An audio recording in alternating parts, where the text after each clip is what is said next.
We got lots to say. We got lots to say. We're glad you're here and we hope you stay, 'cause we got lots to say. Yeah, we got lots to say. Now here's Bobby and Matt. Hey, what's up? Somebody's actually calling my front porch right now. Hey, Reed, can you run up and sign for that package? This is what we're doing. Yeah. Coming. Hold on. He's going to run off, Reed. Get it. This is what when you're working Faster. at home. Yes. When you're working from home, UPS shows up while you're doing the show. Of course they are. Yeah. And of course it needs a signature. It's probably something that your wife bought herself. I think it's honestly something, because I spend way more than her. Do you?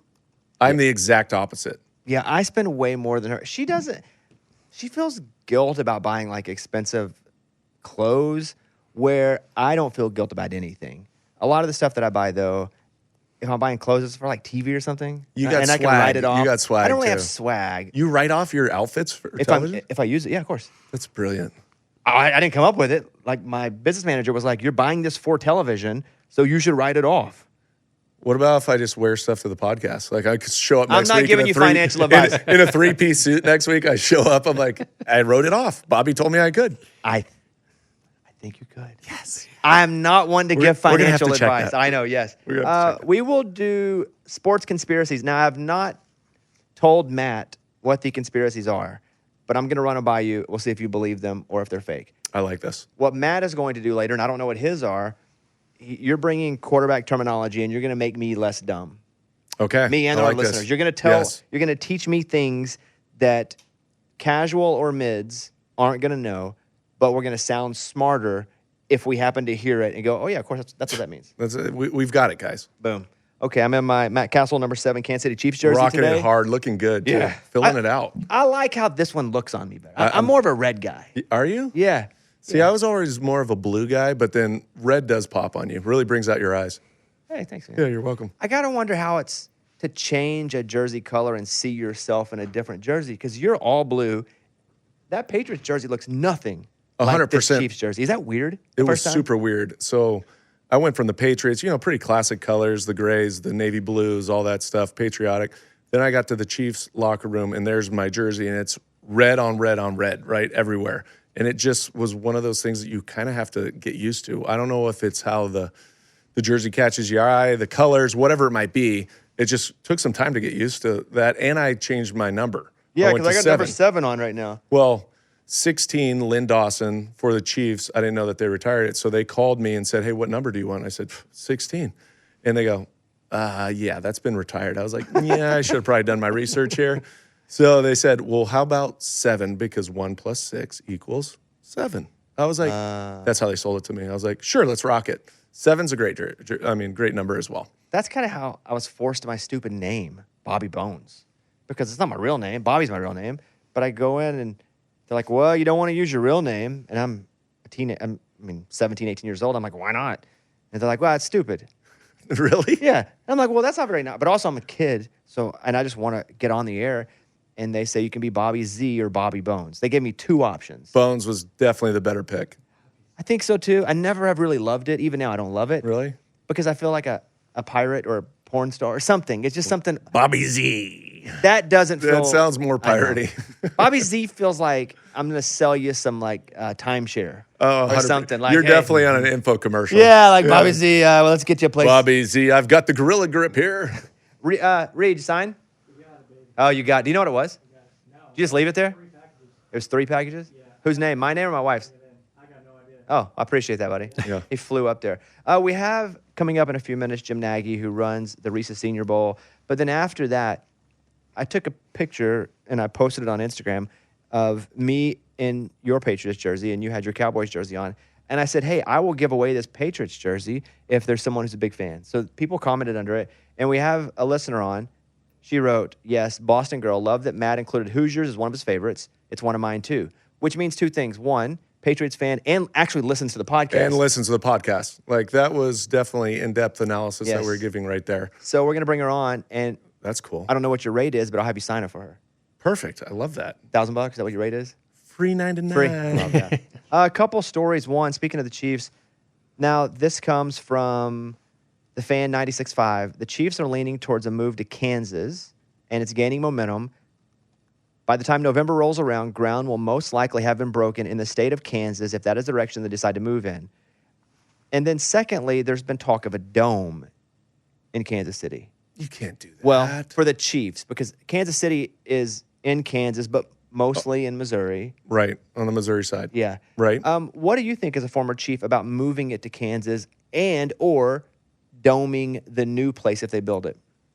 Well, number one, I know that there's been always ongoing discussion with the fan base and also, how much money will the fans put up for a new stadium and everything like that. So I'm sure that it's one of those power plays by the Hunt family and everybody else involved that are trying to rally the troops around the idea of building a new stadium. And, if they don't get the funding, then they possibly could go to Kansas, which is understandable. It's not far away. Okay. Well, and that's the thing. You make the exact point. Kansas is going to spend money, the state Right. of Kansas, to fund more of the stadium. Exactly. So that could play out the way that you're hearing it right now. Because I know this has been a discussion that was ongoing since right after I left about redoing the stadium and getting funding from the state itself through taxpayer money, and it's whether or not they're willing to do it. Well, I'm guessing Kansas is willing to do it because Which they are. why would you not want Super Bowl winning, especially at the height of a dynasty, the Kansas City Chiefs to be in your state? It kind of makes sense. Kansas City's Yeah, Kansas would be like the Lakers getting Luka, like perfect time. Great You get the timing. Chiefs right when they're awesome. Right. I would love that. But the thing about Arrowhead, it's such a special stadium. Any player that's ever been there understands how special that place is in terms of the noise level and the experience itself. It's really a special place to go and compete and play. And then if you dome it, though, it'll be just as loud. I mean, those fans are passionate. They care about them. But at the same time, I think that there's something to be said about playing in the elements. Yeah, I don't and wanna it's play. one of those legendary stadiums in the elements. Cold sucks. Cold sucks. I mean, I would be an advocate of it if I was a player to like dome it up, but I just think it takes away from the aura of Arrowhead. Aura all you want. I don't want to freeze my balls off every time I go to a game. You don't have to put on the wetsuit? Yes, No that wetsuit? sucks. Oh, gosh. One other headline. Bills and wide receiver Khalil Shakir reached agreement today on a 4-year contract.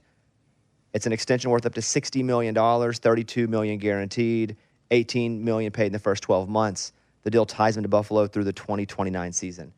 I will say, in my opinion, the Bills, which had, quote, no wide receivers going into this year, no, quote, weapons for Josh Allen. I think Shakir came out of this really the shining star of, I don't think he would have got the looks had they had other, a number one. A true alpha. Yeah, but I think he proved that, like, he can make some catches and make some plays. There's no doubt. I think when you look at this season and you look at the weapons that they had on the outside, he stood out amongst the rest. And he was a go-to guy. There obviously was trust and chemistry with Josh Allen, and he had an outstanding year. And when you go out and you get that opportunity to perform the way that he did, you get rewarded with a new contract. And I'm sure if I'm Josh Allen and you're looking at what you have on that roster, you're sitting there going, we need to bring this guy back. And that's a special part about having a franchise quarterback like Josh Allen, because when you have a guy like that, wide receivers want to come play with a dude.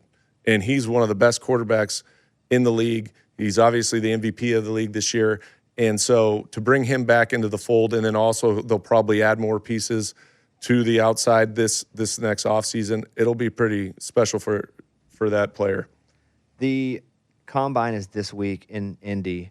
Now, you did not go to the Combine, but I do have your pro day numbers. Oh, gosh. I found them on the I internet. didn't run a good 40. I know that. I was too high. I don't know what a good 40 would be, though, for you, because this doesn't look bad. What do you think you ran at your pro day officially? Gosh, I want to say 4.9. 4.8? Yes. 4.88. Yeah, that's pretty much a 4.9. But it's not. It is not a 4.9. You know, the funny part is I trained so hard for that. I went out and was with a track coach and did all of these different, exercises, get out of the blocks, this, that, and the other. Still, when it came time, I felt my heart pumping. You're all adrenaline. I told you I think this before, I wore track spikes. Didn't really help. Did you run a faster 40 in training? Do you remember? Yes, I definitely ran a faster 40. Was it timed the same way? It was hand operated. Yeah, that's probably why. I was in the 4.7s that day. I was like, can you guys borrow this? Do we have any footage of this? Can you just check this out? So, yeah. And you're sure the trainer wasn't gassing you up? You're at a 4.6. So you're just He probably was. He's like, look, you've been training for 3 months, dude, and we're at the same place you were prior to coming to me. So I'm going to just gas you up right now. Vertical jump.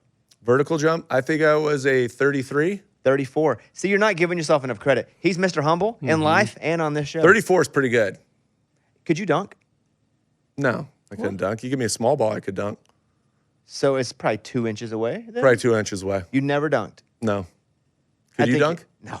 I'm 2.5 inches shorter I know, than you. but I got a caboose on me, bro. It just always weighted me down. But that's like a thrower's butt. Yeah, it is. It's not junk in the trunk. You have a thrower's butt. Yeah, I was always Like CC Sabathia buttocks. Right, but I need the calves. See, I was big thighs, small skinny calves. Didn't really work for jumpers.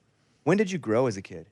So I was about 6'1" my freshman year, jumped to 6'3" over the next 2 years and put on another inch my senior year. What about your kids? My kids, they're all pretty tall. Are they taller than you were? Matthew, my son, is really tall. He might be one of those kids that turn out to be like a 6'9". My daughter's 14, 's a 5'10". My other daughter's 13, she's 5'8". My son, Clay, he's almost 5 foot, and he's only 9. And then my daughter, Lily, she's really tall for her grade. I don't know where she is, but yeah, my wife's 6 foot too.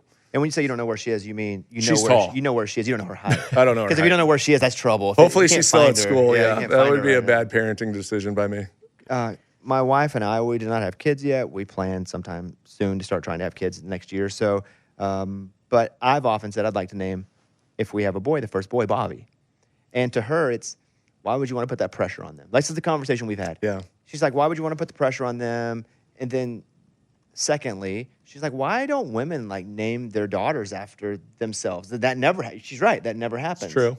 And I said, well, I'd really like to have a Bobby. But then she says, what about if you have another boy and he's not the Bobby? Like the first kid, Matthew, did you have that Yes. talk? Well, I've got a Matthew Jr., and so we were going back and forth if we had a boy, because we never found out until we were in the labor room when they came out, whether it was a boy or a girl. So we had always a girl name, a boy name, and I was like, it's kind of, if we only have one boy, why don't we go with Junior? We had that same discussion, but we'll call him Bear. And I was like, well, that kind of defeats the purpose of calling him after you as a junior, and you call him a Bear, right? Or you call him Bear. So we went with Matthew, and at the end of the day, I was like, the kid still will be Matthew, and yes, it is what it is. Your dad did this, but he'll find his own path. I think that most juniors that have done that. And then my son, Clay, came along, and we named him Clay, and there has never been a discussion between the two boys. Like, Clay's never like, Dad, why don't you name me Matthew too? Or anything like that. Like George Foreman, he has like all Georges and Georginas. That's pretty cool, though. Yeah. I like that too. I would love to. Yeah, I would like. It makes it easy. Bobby. Yeah. Bobby 1, Bobby 2, Bobby 3. Like, we're good. It's Bobby's world. It's just sequels. It's not even different kids. It's just sequels to the same. One of them will work out to follow in my footsteps. No, it's just one of those where it was just kind of came about. We're like, what about a junior? And we went that direction and never thought twice about it. The NFL Combine starts Thursday. You can watch it on NFL Network all weekend long. And so I want to do some of these Combine activities they'll be doing, some of the drills. 40-yard dash. Xavier Worthy holds the record with 4.21, which he did in 2024. The 40 evaluated by itself in a vacuum, overrated or underrated? Overrated or underrated? I think it's overrated in some capacity, because you definitely see wide receivers that might have larger frames and run a 4.5. A 4.5 is not that much different than a 4.4. But if you can go out and you turn on the game field and this guy's a game changer and can catch the ball, come out of his breaks, has intermediate quickness and all the different things that you look like for a football player. And that's the hard part. When you do these measurables, it's just a measurable. And yes, you have explosive speed, but does that translate? I've played with guys that were drafted in the second round that ran a 4.3. They couldn't play football. So the first thing that I'm doing as an evaluator is I'm turning on the tape. I'm saying, does this guy love football? Does he hustle every single play? Is he a guy that understands the game? Because you can see, for a wide receiver in particular, is it man versus zone? Can he win one-on-one matchups when he's locked up against a good corner? So that's the most important aspect. Now, if you go out there and they're expecting you to run a 4.5 and you run a 4.8, Well, that might say something about you and your preparation, how you train, and that you just don't give a shit, you know? I feel like at times, if you run a great 40, you can jump a round or 2 rounds for no reason other than you're fast, which usually doesn't end well. Right. Like if you're drafting, wow, he's so much faster than we thought. I mean, there are a few players I can think of that were drafted just for speed, and it took them years to adjust. I think even with Xavier Worthy, he was like, he's just going to run straight line, and he developed out of necessity into a better receiver because they had nobody for a while. The Chiefs really struggle with having wide receivers because everybody got hurt. But, yeah, I think I'm with you. My opinion doesn't hold the weight yours does, but I think the 40-yard dash is given a little too much weight. Right. And the guys, as soon as they get done with football season, they go right into training just these drills. They're not doing as much football-oriented stuff other than if you're a quarterback, you're throwing to wide receivers, you're working on your footwork and all that stuff. And I'm sure they're all doing that because they do football-related drills. Don't get me wrong. But these specific drills, the 3-cone, the 20-yard shuttle, the 60-yard shuttle, these guys have been training for months just for this one event. So they're trying to get prepared so that they can shine bright when their time's called. I did that for the ACT test. I literally just studied the ACT test. I crushed it, but I just studied the test. Right. Wasn't the material. It wasn't all the things they could ask you. I literally studied ACT theory and cheated. I mean, I didn't cheat, but yeah, it was like this. Like you just trained to do the combine thing, so you score better at the combine. I did that with the ACT. I have 2 more. The Wonderlic test. There's a punter who scored perfect, Pat McAnally from 1975. Now, the Wonderlic isn't used near as much as it was. Right. But how do you feel about the Wonderlic, and did you take it? Well, it's funny because I went in for pro day and I said, as I told you before, I showed up probably about 5 minutes, 10 minutes after they had started the Wonderlic, which I didn't know that they were starting the Wonderlic. I thought I was going there just to do these drills that you're saying, the vertical jump, the 225 bench press. And they're like, you're not even on my list. I was like, well, I was a senior quarterback here, and could you let me take it? And they're like, well, there's only 15 minutes left, so go in there. So I went in there, and, it's some of it's really easy questions that anybody could answer. But then they start doing, like, the word problems and this, that, and the other. And so they're trying to see your aptitude and how you adjust to certain questions.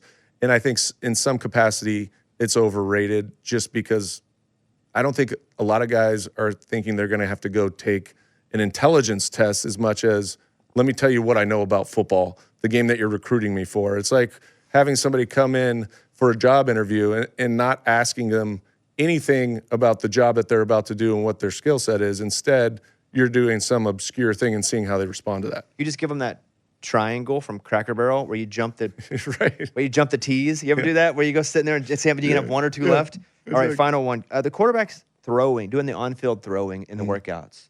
How valuable is that? Because you're seeing some of the guys not do it. Your thoughts? Well, I think it's valuable because, again, you've got a lot of eyes on you. And also the guys that compete at the NFL combine, I believe that all the scouts and the evaluators and the coaches, they like to see the fact that they get out there and they want to compete against their peers. And then it's mostly they're looking at footwork, arm strength, those different types of elements that – does this translate? And again, you're throwing in shorts, you're throwing on air, you're not going against competition, so take that with a grain of salt. But I'll take a great example. Was it Anthony Richardson for the Colts? He's a guy that went out there, threw the ball outstanding, and really performed well from a testing standpoint. And I don't think anybody thought he was going to go as high as he did, but they were like, this guy is special. He's a special athlete. He's got a special arm. If we can develop him into a player, we might catch that lightning in a bottle. And so this is an opportunity for them to increase their draft stock. At the same time, there'll be other guys that might miss throws and get over critique that they might lose a little bit of that momentum and have to work themselves back up. Because I think the higher draft status you have, the more ability that you have to drop, because everybody wants to critique this throw or critique your footwork and find weaknesses in your game. Whereas guys that just go out there and rip it and let it fly, that's how they raise their draft stock and can get higher and higher in the draft. I think if you cannot rise because of an excellent performance, business speaking, you probably should not throw. I know that's not the winner mentality, but if I were Cam or Shador and they can go throw perfect and not lift their status at all, why would I go and risk myself to drop when there is no ability to gain? That's a great point. So, and aside from that, at the combine, you're throwing to receivers who you don't know. You have, no communication with leading into it. They're randomly lined up. They run a wrong route. You could look stupid. There's a lot of things that can happen. Now, that's only for the players that cannot rise. Mm-hmm. If I were Shakir or Cam Ward, I would not throw. They're still having their pro days. Right, and that's the biggest thing, and that's exactly the point that you're making. A lot of the high-profile quarterbacks won't throw at the combine, but they'll go do all the interviews and get to know people and introduce themselves and have that conversation. But then they have their pro day, and that pro day is something that they've scripted out. They've been working on that. They've been working with those wide receivers. They're comfortable. They understand body language. And so these throws they've done hundreds of times already before pro day. So you're going to get the best version of themselves. We're going to go and talk to Jim Nagy in just a second. Jim is the head at the Reese's Senior Bowl. We'll talk to him about a lot of the guys going through the combine in just a few minutes. All right, Matt, Bobby, lots to say. Back in a second. Hey, Jim, thank you so much for the time. You are at the epicenter of football, college and NFL right now. So we're super pumped. You took a few minutes with us. I would like to start, though, and just go back in time into the time machine. A player by the name of Matthew Cassel. Like, what do you remember about the scouting of Matthew Cassel? He is one of the all-time draft hits, right? We always talk about draft busts. I mean, Matt Cassel, a guy that never started in college and went on to become a really successful NFL starter. That's a hell of a draft pick in the 7th round. No, what I remember most about Matt, especially going back to New England, is when he was a young guy. Just the confidence that he had in the teammates. Like, I remember going down in the cafeteria and guys just kind of gravitating to Matt, and he just kind of had that it factor to him, and Tom Brady was well established at that point. But when you bring in a young backup, it's cool when they've got that to them. So, and then I went to Kansas City with Scott Pioli, and we traded for Matt. So I was with Matt at a couple different places, and it's cool to be on with him. Jim, you're my hero. Thank you for drafting me. And also, can I just ask this question? How did you evaluate me, and were you guys able to convince Bill Belichick, like, hey, we should just take this guy in the 7th round? You had no film to go off of. I threw 32 passes in all of college. That's more. I thought it was 17, so that's 15 more than I thought it was. So I wasn't responsible for the West Coast. I was in the Midwest at that point. Trying to remember who our West Coast guy was back then, but I know, didn't Josh McDaniels go work you out before the draft around this time? No, though, that's the funny part about it. I think Matt Russell was the West Coast guy that came out and watched. And this is another question I have for you. When you do have somebody that you want to get drafted and you're in that war room, do you stand on the table for that player and try to influence coaches or GMs or whoever it might be to make that pick? You're right. It was Matt Russell. I remember that. No, one thing I do remember, Matt, you played on some special teams, and I remember us talking about that, just like, what a competitor you were and what a selfless teammate you were, that you wanted to just like find any role to get on the damn field. So that really impressed us going back in your history. But I mean, in terms of getting on the table, you have to do that stuff the right way. And I think that's what, that was going way back in time, those early years in New England. I was a young scout. I mean, I think I was in my late 20s at the time, and date myself. But, and those are the things you learn, kind of tricks of the trade on, like, how to go about lawyering up on a player. Cause that's what it is. You get into draft meetings and everybody's got a different take on a player. So you really got to, kind of argue your case, and then create support for the player. So there's a right way of doing it and there's a wrong way of doing it. But that's what the teams are paying you for. You're out on the road, spending all those hours away from your families. If you don't go back to the building with a bunch of guys that you want to be on that football team, you probably weren't doing your job right. So yeah, you certainly fight the case. And as a young scout, that's how you make your name. You push for enough guys that end up making it at your place, or teams track this. If they, you push for a player and you don't draft him or sign him, but he goes somewhere else and becomes a really good player. The teams take notice of that. The powers that be, the GMs, the head coaches, they remember that stuff. So it absolutely happens. I'd like to draw a parallel, or have you do it, being the executive director of the Senior Bowl now, the Reese's Senior Bowl. I want to make sure we get the sponsor name in there, of course. That you mentioned, and so I talked to Scott a few weeks ago, and I was talking to him about Matt. He mentioned the same thing, the special teams. What parallel would you draw? Can you pick a player now that is used or has been able to be used in a lot of different places where that's of value going into the next draft? Oh, you mean in this year's class? Yeah, somebody who's done a lot of different things, and that's a benefit to drafting them. Sure. I mean, when you say that, I mean, there's always offensive linemen, really, and defensive linemen that are really the most position versatile. And one guy that comes to mind is a dude from North Dakota State named Gray Zabel. They've got a long history of offensive linemen coming out of North Dakota State. In scouting, you're not supposed to quote unquote scout the helmet, but man, when you see that Bison offensive line lineage, I mean, it matters. We had a guy in the Senior Bowl a couple of years ago, Cody Mauk. Long red hair, no front teeth. He looked like a Viking. Went in the second round of the Tampa Bay Bucks, and has become a really good player in Tampa. I think he's, was graded out as being one of the top 5 guards in the league this year. And that year, I thought Cody was the only guy in the league in that draft class that could play all 5 offensive line spots. He actually did that here in Mobile. And this year, the kid's name is Gray Zabel, and Gray was just down here a few weeks ago, and he played every spot. He played center. He's really a tackle, a tackle by trade at North Dakota State, but he played guard, he played center.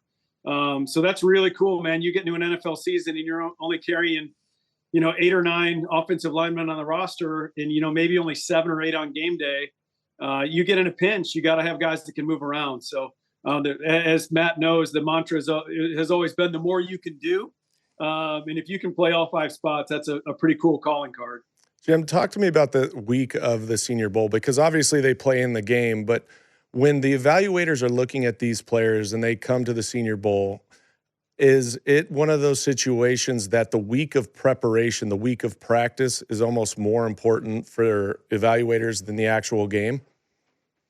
That's a good question, Matt. I know that's kind of like the popular narrative, right? Because most of the teams get up here and leave Mobile on Friday because our interviews end on Thursday night. So do practices. So, most of the NFL guys get out of town. Most teams will have at least a scout or 2, maybe stick around for the game. But what gets lost in that is they go back to the facility and they wear the damn the game tape out like you wouldn't believe. But I don't know. I mean, the practice week is certainly really important. And why is that important? For a couple of reasons. One, I mean, it's good on good. It's the best of the best from around college football.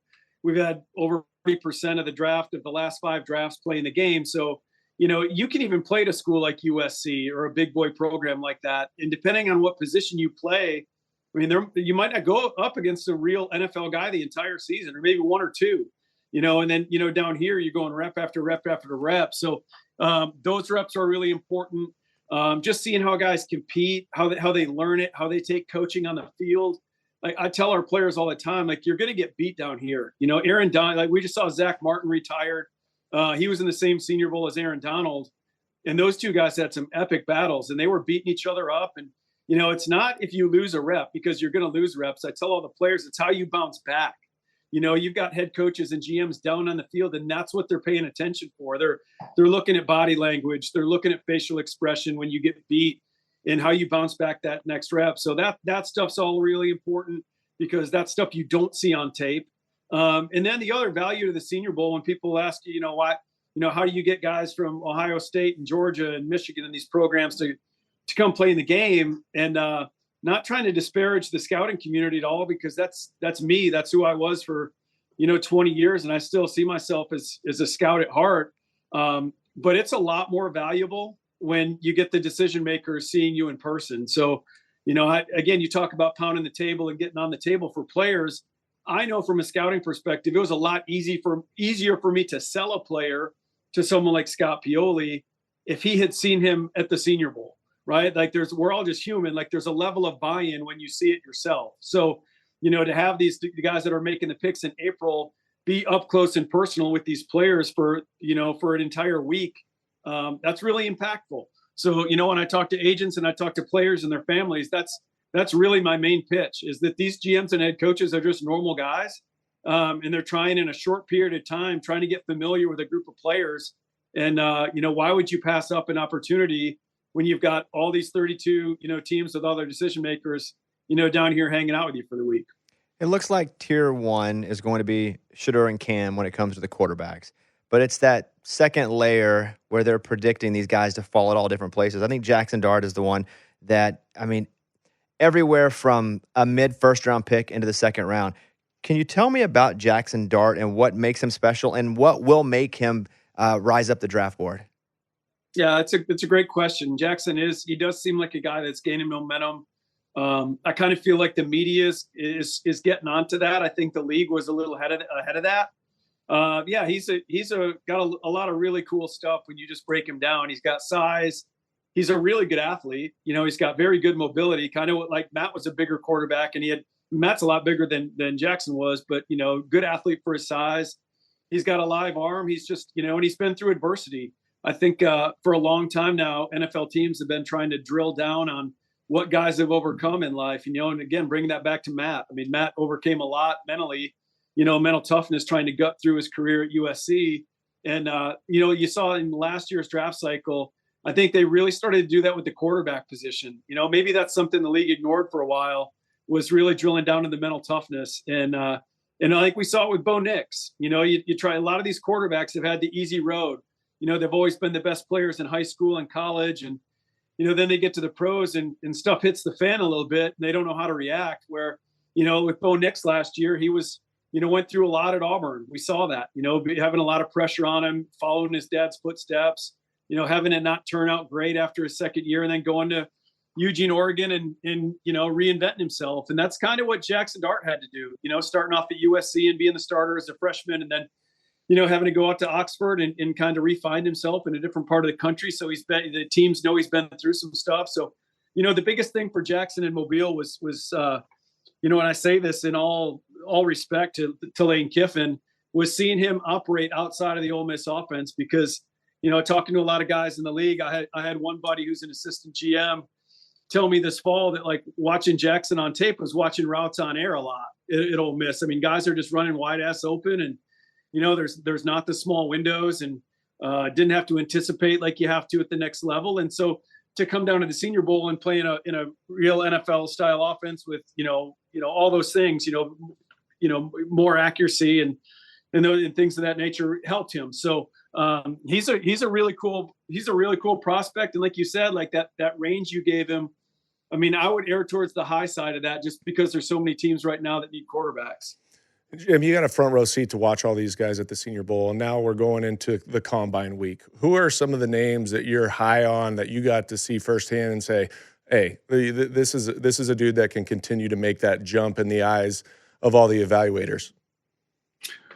Oh, that's a great one. That's a really good one. I would say, when someone at your crosstown rival at UCLA, Femi Oladejo, is a really cool player in the sense that, he started off his career at Cal and he was an off the ball linebacker and he's just a monster. When you see him, you're like, how did this guy play backer at that size? But, and he was even an off the ball linebacker going into the first couple of games of this year.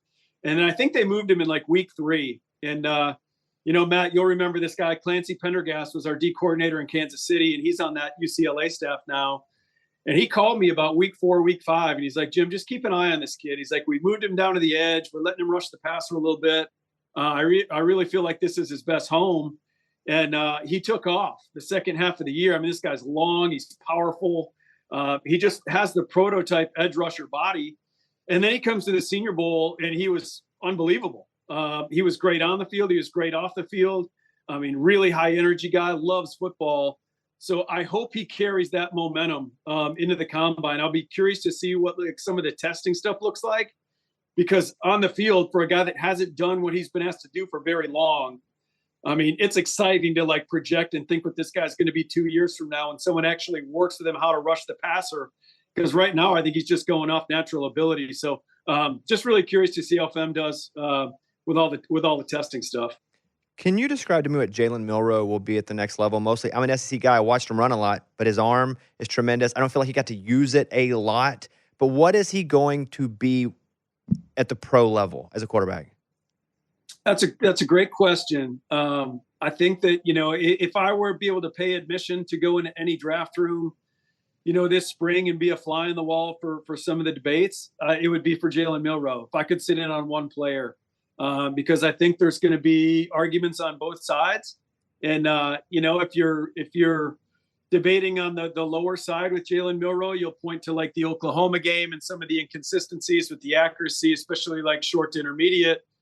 And then if you argue on the high side, you'll say, guys, and I can relate this back to my time in Seattle, we legitimately talked about Lamar Jackson as a wide receiver in our draft room. So that wasn't, I know Bill Polian takes a lot of crap for doing that, but I was with an NFL team and we had the same debates, and now he's a 2-time MVP. So, and then same thing with Jalen Hurts. I mean, Jalen Hurts was in the Senior Bowl 4 or 5 years ago, whatever it was. And I got asked during Senior Bowl press conference if we were going to play Jalen at running back during the week.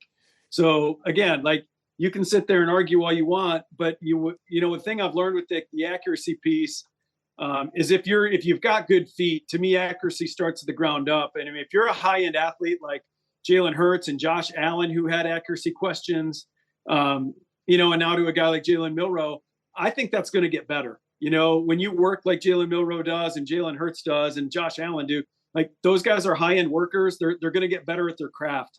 And so I would bet on the high side of Jalen Milroe, but it's going to be interesting, of all these players, like where that comes out in April. Now, every draft class kind of has the strength of the draft class from a positional standpoint. Last year, obviously, we saw, 6 quarterbacks go in the top 15. When you look at this year's draft class and the crop of athletes coming out, what position group would you say is probably the strongest and that we'll see come off the board early and often? Yeah, I would say 2 positions. And the cool part about saying this is these were the same 2 positions I said over the summer when I was asked this type of question. It's defensive line and running back. And, usually it doesn't always materialize that way. But, because in the summer when you're doing underclassmen tape, you're kind of projecting glass half full, how these guys are going to be with another year of development. And sometimes it doesn't pan out. Sometimes the classes kind of fall apart. But, this year's D-line class and the running back classes are as strong as, I'm just going to go back to the 7 years I've been here running the Senior Bowl. It's certainly the best 2 classes we've had at those 2 respective positions. So, and on the D-line, it's not just the edge group. It's not just the interior D-line. It's across the board. And it's not just run. You can find inside pass rush. You can find edge rush. And then at the running back position, those guys come in all shapes and sizes and skill sets too. And most of them can play on 3rd down. Most of these guys are 3-down backs. So, if you're working for a team right now, or you're a fan of a team that has a glaring need at one of those 2 spots, you don't necessarily have to go in the 1st or 2nd round. I think there's going to be starter level players at both of those positions, especially running back. I think you're going to get some guys that end up being starters in the 4th and 5th round in this year's running back class. Speaking of that, let's talk about Ollie Gordon. 2 seasons ago, unreal at Oklahoma State. Last year, the whole team disappointed. So Ollie Gordon didn't have the season that I think they expected him to. What do the NFL, what do the personnel guys think of Ollie Gordon? Who is he? Well, they're certainly going to go back to the tape 2 years ago. He's a big guy. He's young. He's not going to fit every scheme. He's just not. He's a big dude. He's kind of high cut, so he's a little leggy. But he's got a really deceptive gear. He's got really nice feet for a guy with his body type. Usually those bigger guys don't have the foot quickness Ollie has. So he's got some subtle, make you miss. And you said it. That everything kind of fell apart in Stillwater this year for whatever reason. And they were looked at as being a really good team. People had high hopes for Oklahoma State this year. And I actually talked to, a couple guys on the team at the Senior Bowl, Nick Martin and Colin Oliver, about that and what their take was on it. Cause they started okay.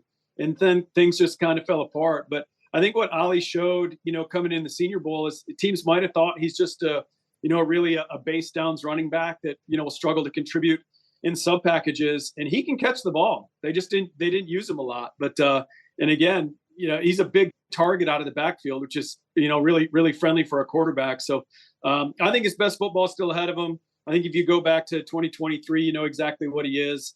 And, you just chalk it up to didn't have a great last year in college, but sometimes those guys end up becoming great pros. Jim, talk to me about the tight end Harold Fannin at a Bowling Green. I watched this kid play last year. He was absolutely phenomenal. He might not be a household name like a Tyler Warner or Colson Loveland, somebody like that, but the kid can play. Do you think his stock, once he got out there at the Senior Bowl and played, rose tremendously? Because he is a little bit undersized for the tight end position, but he's got tremendous ball skills.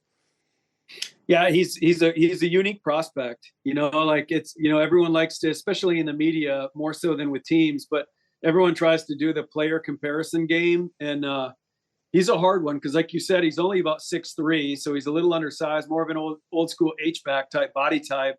And I'll give credit to my buddy Daniel Jeremiah at the NFL Network. When we did the Senior Bowl roster reveal show, he compared Fannin to Antonio Gates. And until he said that, I never, but like, you guys can remember Gates. Like, he wasn't the smoothest moving guy. Everyone thinks he was this phenomenal athlete because he was a basketball player at Kent State. And he was a good athlete, no doubt about it. But there was just something a little funky to his movement that threw you off. And I think that's what made him effective. And I think Fannin's similar. So I like that comp that DJ threw out. But like you said, the production is crazy. I mean, the guy had like 117 catches and 1,500 yards and 10 touchdowns. And so, one, credit the coaching staff at Bowling Green, Scott Leffler and those guys for like devising, scheming ways to get this guy open. If you're playing Bowling Green this year and you don't have 2 or 3 guys focused on Harold Fannin, I don't know what you're doing. And they still found a way. I mean, he was down here in the bowl game and caught 17 passes. So, yeah, he's a hard matchup guy because he is a little unorthodox with his movement, but he knows how to get open. He's got great hands. He's got a little knack after the catch. So you mentioned some of the guys up top that are going to probably go in the first round. I don't think Fannin's going to go in the first round, but I think like he's a guy next year right away. If like you're a fantasy player, kind of reminds me a little bit of Isaiah Likely from Baltimore Ravens. Could be, right away a good number 2, like a number 2 in the pass game that I could see Fannin having 5 or 6 touchdowns next year as a rookie for sure. Last question. It's noon, draft day. The Titans, they got to get a hold of you. They're like, what do we do with our number 1 pick? Who are we picking? What are we doing? What do you tell them, Jim? Well, Mike Borgonzi was there in KC with us, Matt. You might not remember. Right. He was cutting his teeth. He was cutting his teeth as a young guy in that KC organization. I would say, Mikey, trade out and stockpile picks, brother. But that's what I would do. This isn't a great draft to be up there way high, but it is what it is. I mean, if you're the Titans, you're stuck there. You either got to take a good player. But again, I've always been a big believer in trading down and accumulating picks because if you have faith in your scouting staff, obviously it creates some margin for error too. But you put faith in your scouts, you're gonna get good players. I really feel like the meat of this draft is from 20 to 60. I think there's some really good players in there. So, but if you had to stick right there, man, they need a quarterback going forward. I don't know who that's going to be. I don't know if they want to go free agency. You could go the Sam Darnold route. There's some options out there in free agency, but that's why they're paying my boy Borgo the big bucks. He'll have to figure that out. Jim, we appreciate the time. Love hearing your analysis and thanks for sharing that with us. You guys can follow Jim, Jim Nagy _SB. And yeah, we're looking forward to the combine and then the draft. So again, thanks and good to spend some time with you, Jim. Yeah, appreciate you having me on, guys. Thanks, Jim. That was awesome, Jim. Thank you. Christina? Hi. Christine, yep. Christine? Okay. So Christine, I'm Bobby. This is Matt Cassel. Hello. Hi, Christine. Hi. We were looking at the Instagram page and we saw your message because we had this jersey that I had on in a picture. I'm going to put it up here for the camera. And this is the Matt Cassel jersey. And we loved your message. And so we're going to send this to you. We'd like for you to have it. Shut up.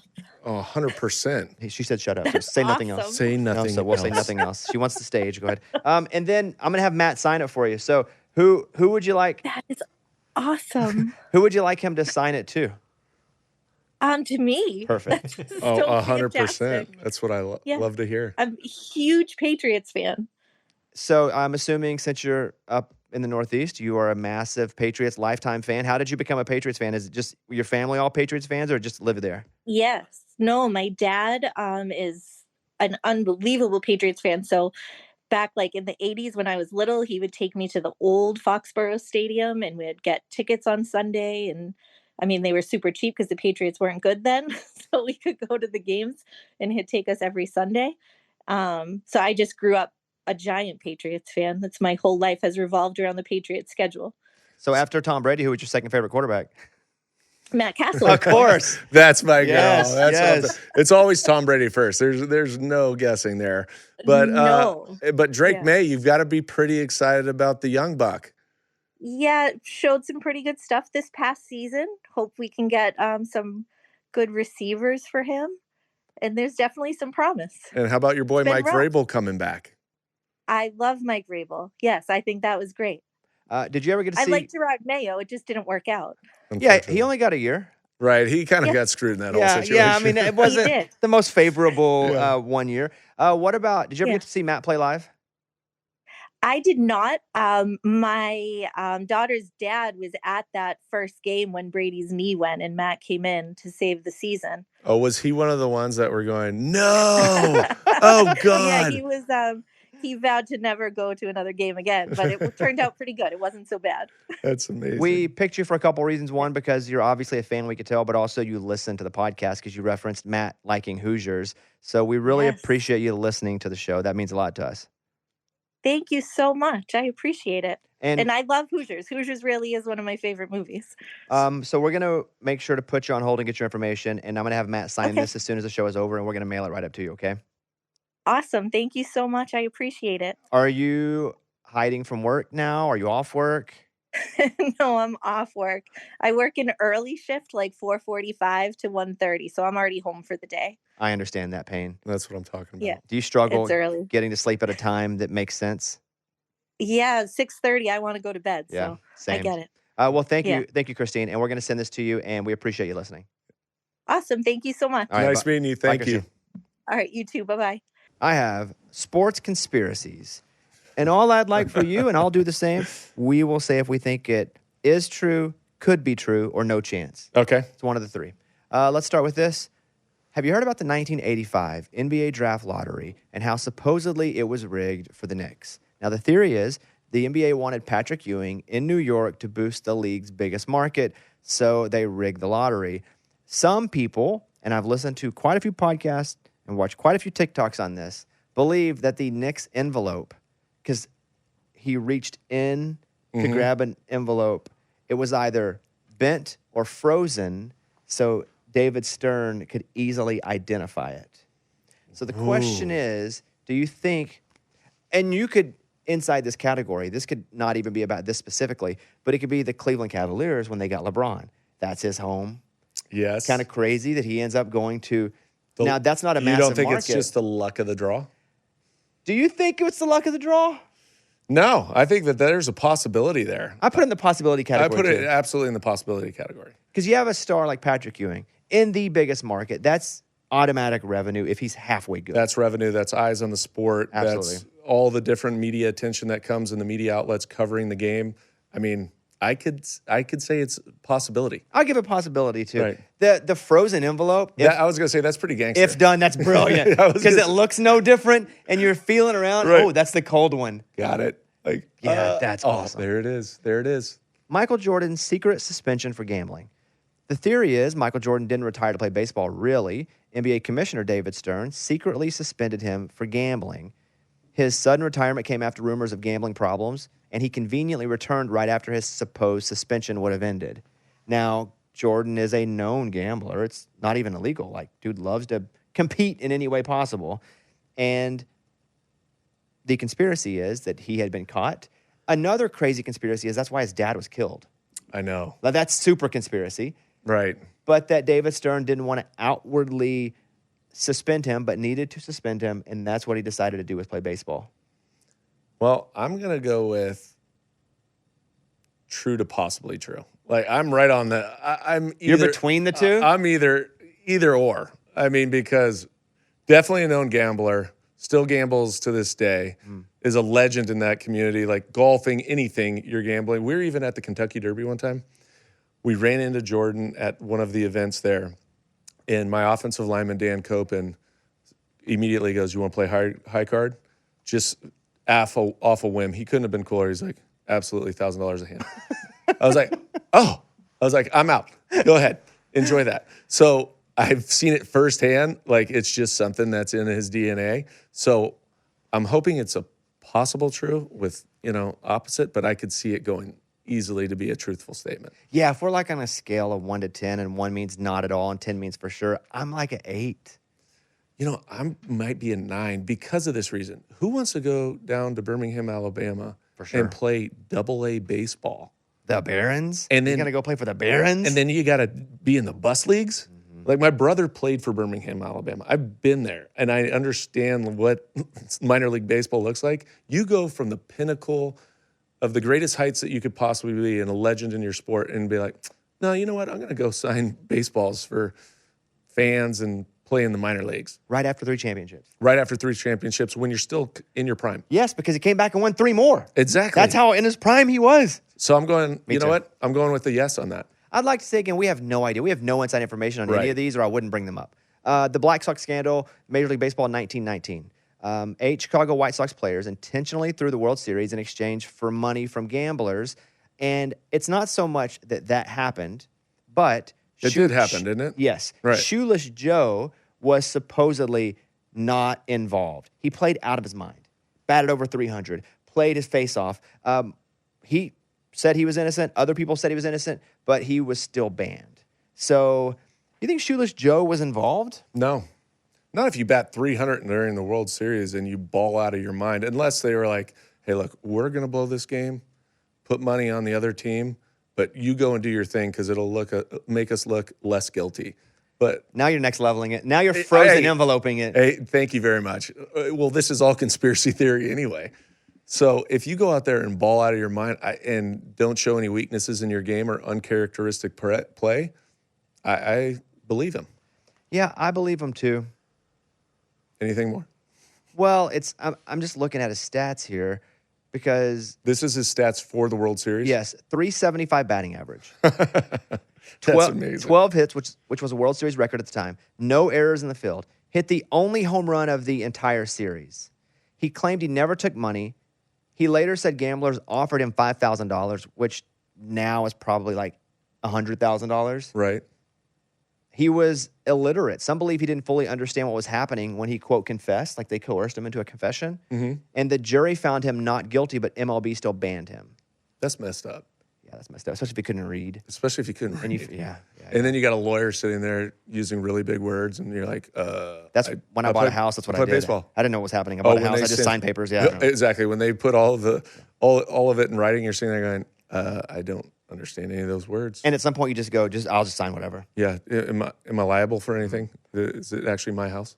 The 2002 NBA Western Conference Finals were rigged. Now, that's the theory is the NBA manipulated Game 6 to help the Lakers beat the Kings and advance to the finals. The evidence is the Lakers shot 27 free throws in the fourth quarter alone, and former ref Tim Donaghy later claimed the game was fixed. I don't think he was the one running the game, though, but he's the one that got in trouble. You may see if he was actually on that game. I don't think he was, but yeah, this was crazy because they came back and won Game 7. I've watched documentary-ish type stuff on this. Man, What's your thought on that? I think it for sure. No. I would go at 9. I don't know how it wasn't. No way. I was a Lakers fan, dude. Lakers don't cheat. Like Sacramento, 2006. the fact that Sacramento, they were going to go into the Tim Duncan? to the finals over the Lakers. No, Vlade Divac. Oh, Vlade. Yeah. I mean, but at the same time, wasn't that the hack-a-shack type year where you had every time that they got down, teams would just hack Shaq so he'd have to shoot free throws because he was not This was the different, best. though. This It was different. Yeah, this was I'm different. going to have to go back and watch the game because, I mean, it was a long time ago, let's be honest.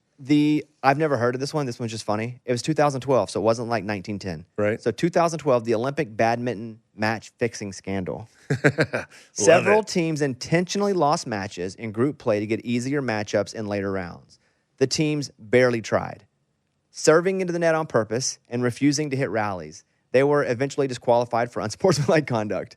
That feels like it's just all right there. Yeah, it's pretty self-explanatory right there because have you seen those players Yeah. play badminton in the Olympics? They're incredible. It's just darts. It's like you playing Yes. pickleball. No, Like, it is not. oh, It is don't you lie to me. It is not. It Don't is you not. lie to me. But they don't miss, right? It's exceptional play. So if they're hitting the ball in the net and making, not even forcing rallies, yes, I would agree with that statement. Well, they got kicked out too, right? They did, yeah. Yeah, well. Speaking of pickleball, I put up a little video because the weather finally got good here. Oh, so good. And so I have some of those Meta glasses that I was wearing, and they have the cameras in. Mhm. So I was just testing them out. And so I was hitting some balls with a buddy of mine, and I posted it on Twitter. And I was like, hey, weather's good. Playing pickleball. So some dude gets under and writes a comment. He's like, you suck. Anybody good would have been charging the net. Now, why do I care that somebody is trolling me about a video I posted? So I said, I'll play for $1,000. Yes. Where do you live? Like, you take the $1,000, you put it in an account. I'll do the same thing. We'll put it in an account, and I'll come to you, and I will play you for $1,000. Now, this is where social media gets great. When you engage fans like this, and you literally said, let's play. Yeah. And what'd he say? So he didn't respond for a long time. Okay. And then he finally said, I'll play you. And he lives in Ohio. And he says, my home court is something, something Lifetime Fitness. But I went back again and I said, no, I'm not going to just show up and be like, hey, guy, I'm here to play you for no reason. If you're as good as you say you are, Put your money where your mouth is. $1,000, put it in an account because that's going to pay my travel costs to get up there with me and Reed and whomever to shoot this thing. You're definitely shooting it. Yeah, for sure. And you know Can what? I commentate over it? Absolutely. And I have no idea what the rules are. Absolutely. He's in the box. He's in the box again. I know that. I might even lose because the guy claims he was a 4-year D1 athlete. Tennis player? I think wrestler. No, that doesn't count. But I'm different not- movement patterns. I am not scared is the thing. Different move. Were you then a wrestling match after? I am scared now. Now that I am scared, I'm going over to my account. And by the way, on Instagram and Twitter, it's Mr. Bobby Bones. But I'm going back over to this guy. I'm telling you right now, he might have deleted This all of it. Stinks. I thought this was going to come to fruition. I was looking yesterday. I didn't find him. Really? Okay, so somebody, It was my Okay, it was a my different burner. It was my burner account. a different I guy just knew- deleted. So the first guy that talked crap to me, I talked crap back. I said, you ain't serious. And the second guy said, any good player, this is the guy, would come up to the net in singles and pick you apart, find some real competition. By the way, I didn't post that I was even playing a game. Right. I was rallying. I said, you talk a lot. By looking at your pictures, you don't look athletic at all. I didn't even go to his account. I just wrote that. I didn't go to his account. I just wrote that blind. And so he said, I was a D1 athlete for 4 years. And I said, I'll play you. And then I said, I'm in. Oh, great. He says, I just got this. Send me your email address. I'll draft up escrow agreement. Now we're talking. Yes. Best of 3 games, up to 15 points straight up. Best of 3 games, up to 15 points straight Don't you up. normally play to 11? I don't care. I'll play to 100. Yeah. So all we need is 45 points for you to win. No, I don't need that many. I literally, gonna have to- 30. It's 2 out of 3. Best of 3. Oh, yeah, 15. you're good. I can win the first 2. I'm not claiming that I'm the best or that I will even for sure beat this person. I just want to challenge people that come out of nowhere for no reason to talk garbage. I think you're pretty confident in your pickleball game because you challenged Andy Roddick. That's one of my best friends. I know, but it's still, you were confident enough to where you felt like, hey, I could compete with you. Oh, I did not tell him I could beat him. I said, I asked him. But do you felt like think you I could compete. I think I could compete, yeah. Yeah, that's what I'm saying. Okay. I'm glad I got this little response here. Let's go, This is baby. good. It was hard to find it, though. Twitter kind of sucks now. It was my favorite. It kind of sucks now. But anyway, you can follow us over there. Yours is like M_Castle. Is that what it is? I think so. Or is yours 16. All, are yours all the same? Because on Instagram, it's kind of hard. It's like M_Castle, smiley face, smiley face. I just got social media like Okay. 4 years All right, ago. all right. So bear with me, folks. Okay, I got to get on that. I do want to do this, and I think this will be fun for me and for the listeners of this. Matt's actually going to teach us something as far as football knowledge, because sometimes we hear things and we don't really know what they mean as far as like what quarterbacks are saying and when they're describing formations. So would you teach us a couple things today before we go? Okay, do you want to start on the offense or defensive side? Let's go Because- offense. Okay, so offensive side of the ball, a lot of times it's based on the terminology that you're in. So you could call a formation a 2x2, you could call it doubles, which is this easiest way of saying 2x2. But in a New England Patriots lingo, it's 0 out slot. The slot describes the Z going to the slot. The out describes the F. So if you take your base formation, I'm lost already, boys. Yeah. I'm telling you, Yeah. he's already lost. We got to even simplify it more. okay, it was simplify it. So what would be more. the base formation in New England? So you take 0, which is an I formation, old school, fullback, tailback right behind him, 1 tight end, 2 wide receivers, 0. Now everything after that, it changes the formation. So if you said 0 on, that really means you have a tight end in the game, and now it's 2x2, but with 2 tight ends attached, 0 on. Okay? 0 out, all of a sudden, it's really a 3-by-1 formation, but you now have 3 wide receiver set. Look, when I first got there, my mind was blown with how they called their formations. It wasn't something like trips right. It's 0 out, 0 hole. Okay, then let's just boil it down to 0. When you say 0 out, what the crap does that mean? 0 out now puts it's now you're in personnel grouping 11, which means you have 3 wide receivers. That out tells the F he's all the way outside. Does the 11 personnel mean 1 running back, 1 tight end? So that's probably an easier conversation because describing formations in very complex systems is going to be a little bit overwhelming for any listeners. So when you talk about personnel, which is the first thing that we mention when you come in the huddle, so you start with, say it's 11 personnel. That means you have 1 running back, 1 tight end, 3 wide receivers. If you were to say 10 personnel, that means 1 running back, no tight ends, 4 wide receivers. So then 12 personnel, you'd have 1 running back, 2 tight ends, which would just leave 2 wide receivers. Right. Because you can only have so many players. Exactly. Now we're in goal line. Hey, we're going goal line here. We're in 23 personnel. 2 running backs and 3 tight ends. Boom. So you're in a condensed formation at the goal line. You're trying to jam it in. So you bring in 3 tight ends, your heavy personnel set. So, and some people will call it heavy, but most people use numbers. It's heavy personnel set. And so you're going to have 3 tight ends, 2 of them attached to the line of scrimmage with a fullback in the backfield. So you got the 2 backs, right? So it starts backs, then tight ends, and then whatever's left is the receivers. Right. And so in total, there's 5? There's probably more than that. We've got 13 personnel. So you got one running back, 3 tight ends. Mm-hmm. But then how many wide receivers? 1. Okay, so that would mean that the answer is 6 then. Yep. Okay, so there's there's 6. even more than that. Oh, well, we didn't even mention. There's a quarterback and then 5 Did we linemen. say 21 personnel? Yeah. Okay, we did. So then I think by deduction, there's 6 total spots because look at quarterback, not part of it. Center, 2 guards, 2 tackles. Yeah, that's self-explanatory. So you're always describing, those numbers tell you exactly what personnel group you're in based on the play that you call. So you don't want certain personnel groups in. So if I call 21 personnel, that's 2 backs, 1 tight end, and all of a sudden a call comes in and it's should be a 3 wide receiver set. Well, you got to call timeout. And that's happened before where we thought all of a sudden they sent in the wrong personnel group. They didn't communicate it. And then all of a sudden you're sitting there going, wait, I've got to take a timeout. A lot of times you'll have that, or the play clock shut off in a critical moment and you take a timeout as a quarterback. So, but personnel sets are really important because it really dictates terms for what play call we're going to go to next. okay, so we've started fundamentals. I like this. So let's just say it's 21 personnel. Yes. From what I've learned here, 2 running backs, 1 tight end. Right. That means there are going to be 2 receivers? 2 receivers, right? You're going to have your Z, your X. Okay. For sure. So now you've got to put a receiver. Now is the next language what the receivers are going to do and where they're going to be? Right. So you could call, you could say 0 slot. That slot tells that Z he's going to the slot. So now you got 2 wide receivers on one side. You've got the 1 tight end attached over here, and then you got 2 backs in the backfield. And a lot of times you'll do that to remove a guy. So if they're playing man defense, you're going to remove that cornerback. Now we've got better run fits when we run, say, something like boss on strong safety. So the fullback is on the strong safety. That's what boss means. Bob, fullback on the backer, which is usually the... Oh, boss is Bob on the strong, BOSS. Right, exactly. Got it. So Bob, so there's word association with how you call your runs, and then as you get then you get to the pass game, right? And so in the New England Patriots offense, for instance, the 50 series is called a slide series. So we're sliding out to the O-line's taking the 4 down to the will linebacker. The back's responsible, Mike to Sam. So middle linebacker to Sam. Then the 60 series is man.